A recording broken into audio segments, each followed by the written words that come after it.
The work of rebuilding is underway, and people are flocking to join the effort. With everyone rallying together, I'm sure it won't be long before there's no trace left of the damage done by this war.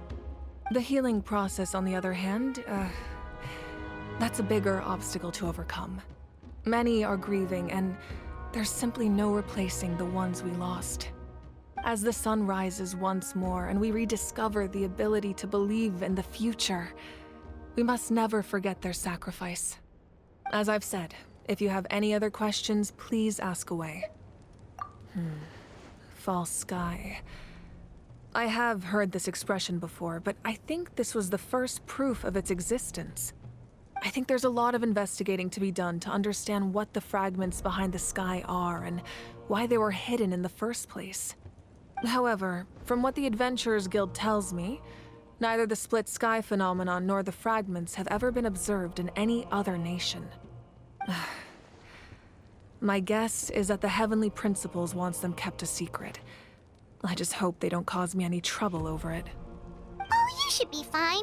We did something much crazier back in Fontaine and we're still here. Well, that's good to know.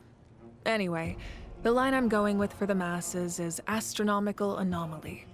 And I don't expect much of a backlash. Meanwhile, we can look into it at our own pace. As I've said, if you have any other questions, please ask away.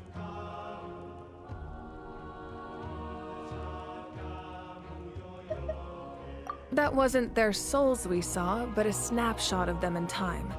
All the work of the ancient name engravers 500 years ago, who made some special modifications to their names.